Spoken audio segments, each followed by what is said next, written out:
Anca Ratoi here today. She's an incredible healer and one of the students that's been on Medical Intuitive. I'm going to let her introduce herself to you, and then we're going to explore. We're going to have some fun. So I'm handing over to you, Anca. Tell them a little bit about who you are and what you do. Hi, everyone.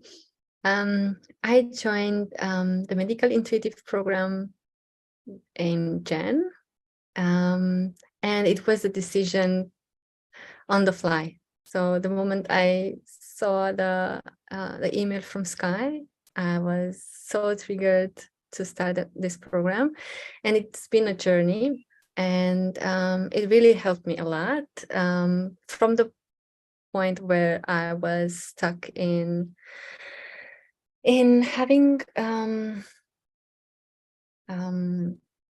health issues to a point where I have more clarity, and I have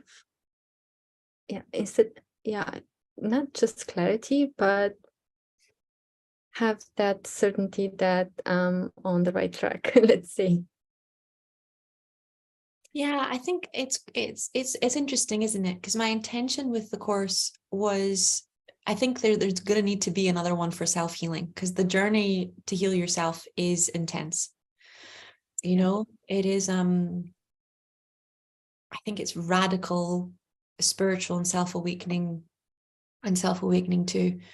And it's much deeper than I ever imagined it would be, you know, especially when we're raised with this idea that you just take a pill and it's all better. And then suddenly you're like dropped into a spiritual reality where you have to reconnect with yourself and remember who you are. And it's like, what just happened? Yeah, that's so true. And it's been a roller coaster from a point where I was so certain that that's the right decision to another stage where I was doubting myself. What am I doing? Is this the right thing to do?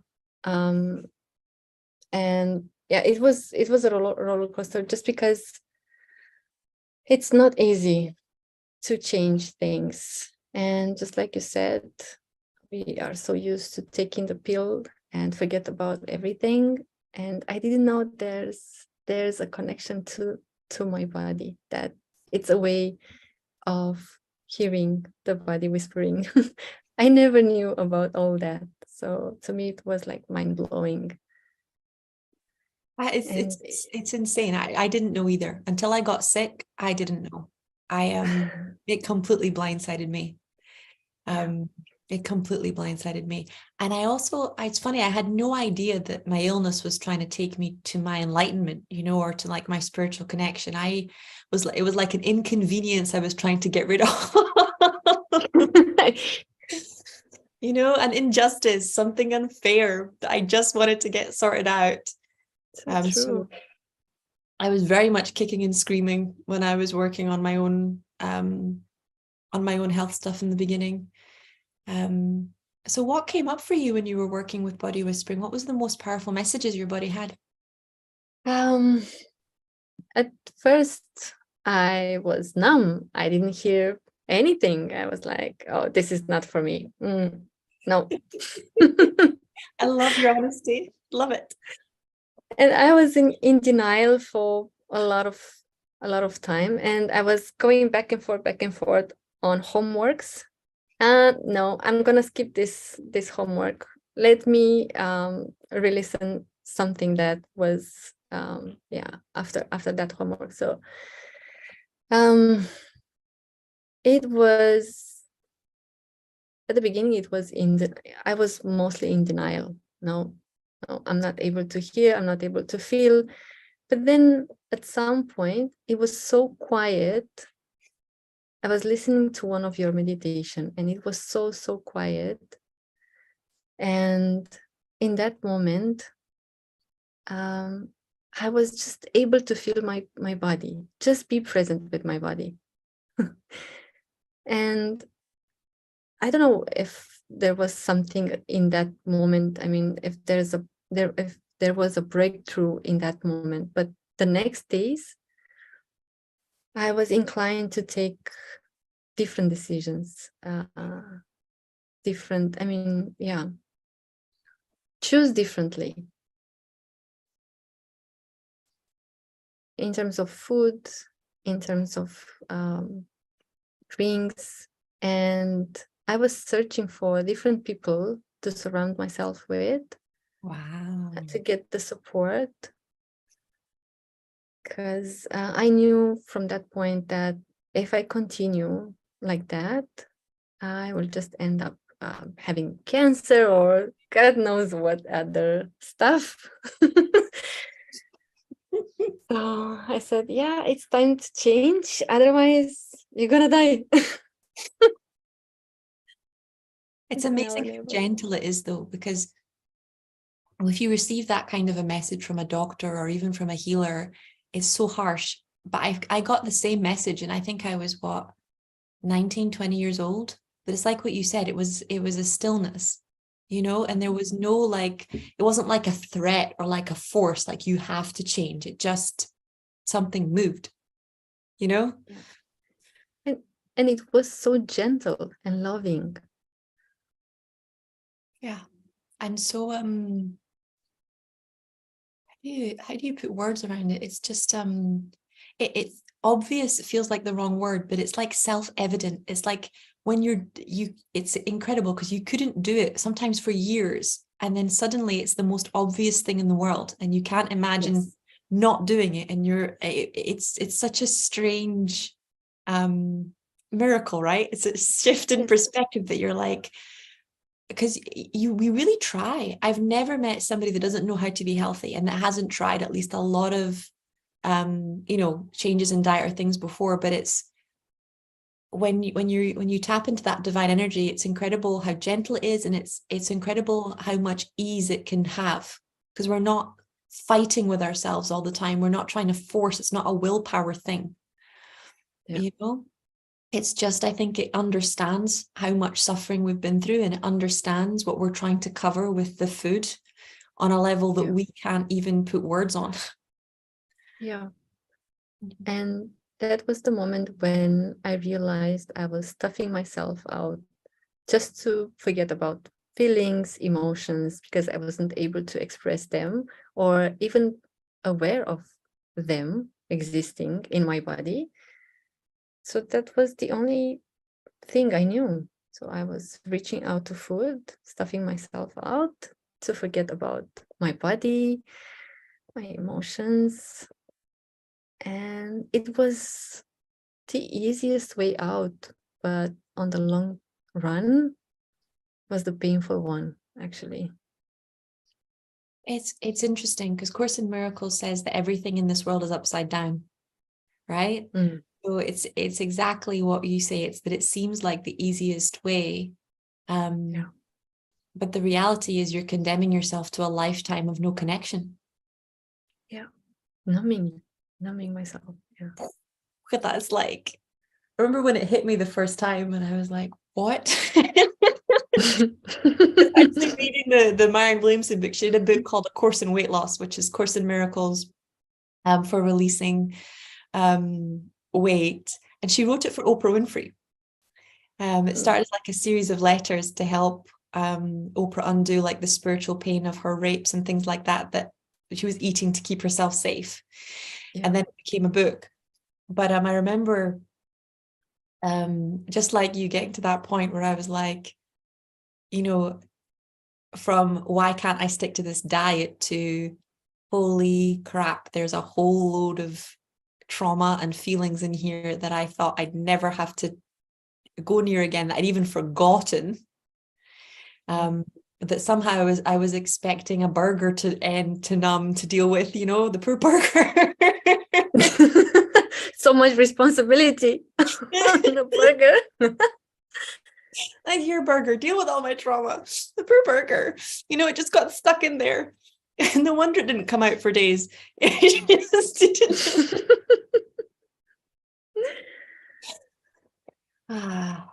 But it's what you said, it's that still small moment of sanity when you realize that we can't deal with that level of pain, and food definitely isn't capable of that, and only a higher power can move that.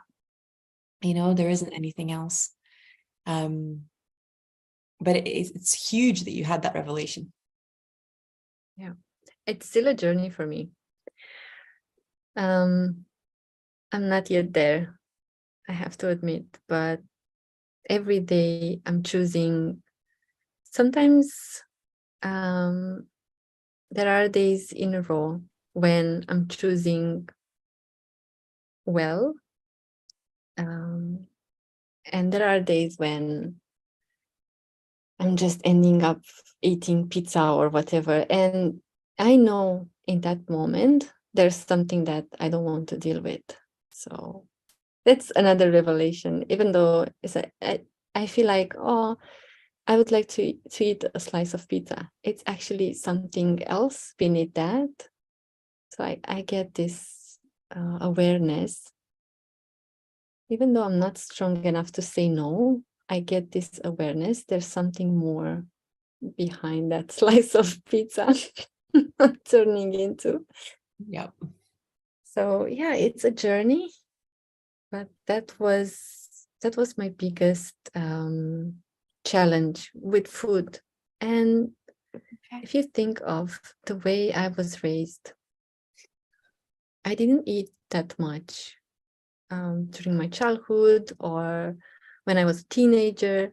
And suddenly I was so interested in food. I was in college, I think, and I was dealing a lot of stress.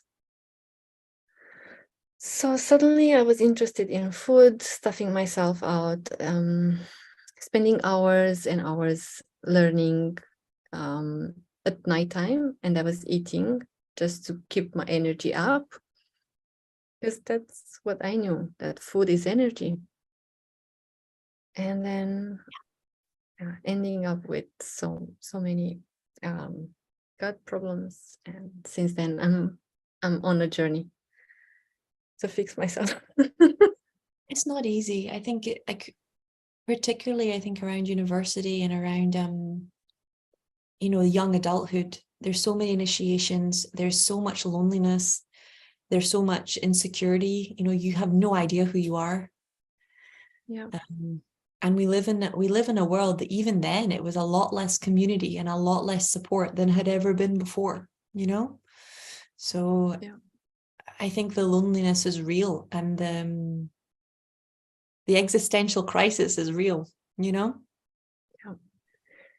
And another thing I realized when I came to Singapore, that in Asia there's a different culture, and people gather around a table and they sit for hours talking and talking and eating. So a normal meal of 15-20 minutes, half an hour, you would end up sitting there and eating for 2 or 3 hours. So this is like their fun, their joy. And it was mind-blowing, because I was having my friends here, and we were gathering up for dinner, and we were spending so much time just eating and talking. And you don't realize how much you can eat if you prolong this for a couple of hours. You can eat constantly. Yep. Especially because they have little courses. They're all like delicious. It's like little types of, like the Spanish tapas, but they're like they're little bowls, and it's more, yeah. Look, food and it's food and culture interweave so deep, Yeah. but at least inside, and food and celebration interweave so deep. Yes. So it's actually the thing that actually broke my cravings, was that it took me ages to figure out that my biggest unhealthy binges was happiness, not sadness. Yes. So I had to put into my own re-imprinting sadness, anger, happiness, and boredom. So that I wouldn't crave on any, because those were the feelings that would make me go and, like you said, eat things that, because I was dealing with severe illness, I needed at least 6 months for my body to be able to really recover. And those, for me at that stage in my life, at the stage of my recovery, those binges or mistakes, they would cost me sometimes 2 or 3 weeks to recover from where I was. And it, now that's not the case. Now if I have a slice of pizza or whatever, it's fine. It's no big deal, other than it's extra calories, or it's you have to eat better. But when it was illness, it was painful. Things hurt. Yes. Whereas now it's like, it's you just like I said, splurging or having fun. But back then was a different beast. Yeah. So what did you find your favorite part of the course was? When we had our demonstrations, that was amazing to me. I learned so much. It's different when you read a material, you watch videos, and it's very different when you actually see someone else demonstrating, and then having that chance to practice it within ourselves as students. And whenever I saw one of your demonstrations dealing with a specific case, then I was like, yes, I can do it. I was so I had that certainty. Yes, I can do it. Because I've seen it done. I witnessed it. You did. Yes. You did. I think the hot seats and the Q&As are my favorite bit. We have such a good community. Yes. Hot seats, demonstrations, and then the practice group. The practice groups. Yes. Oh my God, so challenging with a couple of times with the internet connection, but we managed. That's the beauty within the community. No matter what, we were just focusing on solutions. It didn't matter that the internet connection was dropping. We were taking it from where we left off, and we were continuing. It didn't matter. It's so different running practice groups online versus in person. I've got years of in person. I think I've only got 2 or 3 years of running them online, and I'm still it's not so much holding the space, but it's having to go through so many virtual rooms. Yeah. Instead of just being able to look out and see the class and scan the whole class, I have to be like, oh, scan the whole list. But it is, I love it. I love being able to go in and see where all the healings are. I love being able to see how much the energy shifts.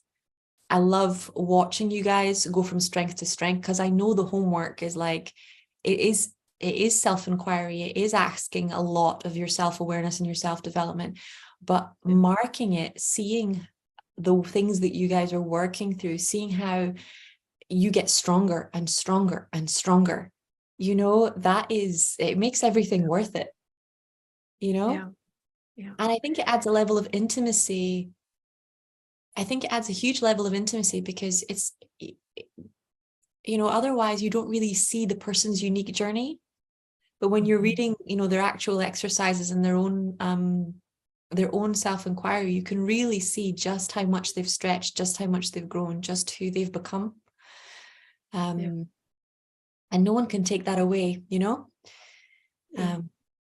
and I think that's one of the gifts of, like you said, the homework, is that it's a pain in the ass when you're doing it, but it's incredible.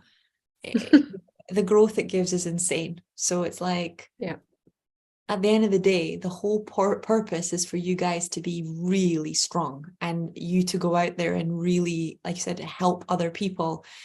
And a part of that is you guys learning how to do that for yourselves, And no, it's kind of like being a parent when your kid is like learning how to run or ride the bike, and all you want to do is hold the bike, but you just have to let them ride the bike and fall when they need to fall. I kid you not, it's absolutely no different with students, because you genuinely care, and then when they wobble or when they fall, you're like,